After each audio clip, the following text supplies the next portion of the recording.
Le conseil communal de Bopa a tenu sa deuxième séance de reddition de comptes ce mardi 19 novembre 2024 dans l'enceinte de l'arrondissement central de Bopa à Séoubato. Cette reddition de comptes qui a mobilisé la population et les autorités locales a abordé les réalisations de l'exécutif de la mairie de Bopa de 2022 à 2024 avec focus sur les réalisations faites sur ressources propres. À tour de rôle, les adjoints au maire et les cadres techniques de la mairie ont expliqué en langue locale les réalisations au cours de ces 3 dernières années. Chefs de village, responsables des groupements des jeunes et des femmes, acteurs de la société civile ont apprécié à juste valeur les efforts fournis par les autorités communales malgré les moyens limités. Néanmoins, ils se sont prononcés sur la gestion des ressources propres et des fonds affectés à la mairie de Bopa. Marcel Agonzan, premier adjoint au maire de Bopa, fait le point de la séance. Au profit de nos mandats, il est impératif que nous revenions par moment et faire le point des travaux que nous avons eu à faire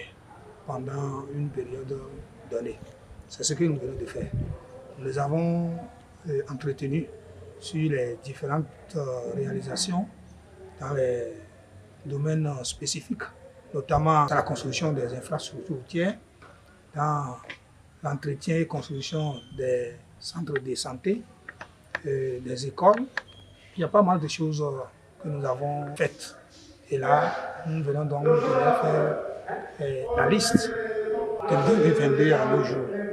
Et je crois qu'à l'issue de ces échanges, la population n'est pas déçue. Au vu des différentes recommandations faites par la population, les autorités communales promettent de mieux faire pour les fois à venir. François-Xavier Achokou, directeur des services techniques de la mairie de Bopa, nous parle des difficultés rencontrées au cours de cet exercice. La difficulté principale que nous avons, c'est le manque de ressources. C'est vrai qu'en dehors des ressources avec que l'État envoie, la population fait l'effort, toute la population entièrement fait l'effort de faire des cotisations. Ce qui fait qu'aujourd'hui, nous avons un certain nombre de ressources, de fonds propres que nous mobilisons.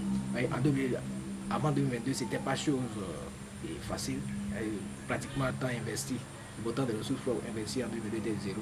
Mais aujourd'hui, en 2024, on peut se taguer la poitrine d'avoir fait un investissement jusqu'à 116 millions. Donc c'est d'appeler aussi les populations parce que malgré ça, il y a toujours l'incivisme qui est là. Les gens prendre l'argent chez les populations, ce n'est pas chose aisée. Donc c'est d'appeler les gens à cotiser quand même pour que les ressources puissent être disponibles et pour permettre à l'équipe exécutive de mettre en œuvre le projet. Cette deuxième reddition de comptes est une satisfaction pour les citoyens qui ont répondu présents à cette séance. Marcel Vimadia Djosso nous livre ses impressions au terme de cette reddition de comptes. J'ai assisté, je comprends ça. Celui qui rencontre, il va attendre. À la prochaine, il saura comment faire discussion pour nous. Il a dit, c'est très bon. Il a dit, vous qui êtes là, on doit vous charger. Ce qui est fait là, c'est très bon.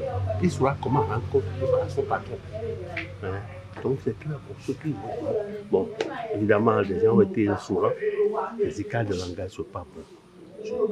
À l'endroit des populations, les cadres techniques et autorités ont recommandé pleinement le paiement des taxes et des impôts pour le rayonnement de la commune.